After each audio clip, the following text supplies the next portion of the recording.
Easy&Fun! Wow! Shall we learn uppercase letters now?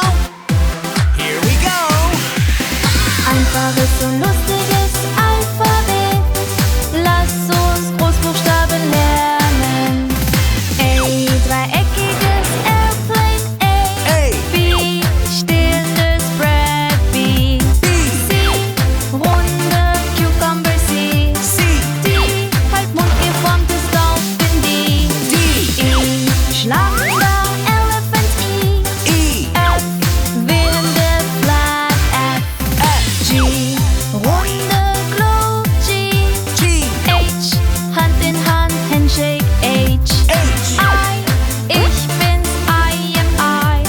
J, Füße hoch Jump J. K, ein Baby und ein Känguru K.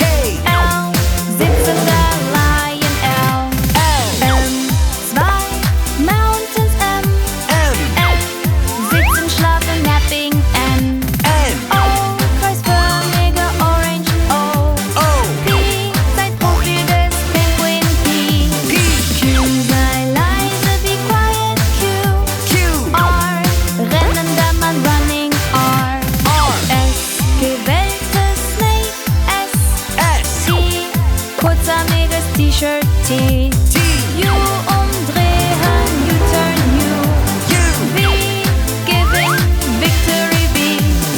W, kariertes Waffle W. X, Superheld X-Men X. Y, zweihörniges Ja Y. Z, Zickzackstraße Zigzag Z. Einfaches und lustiges Alphabet.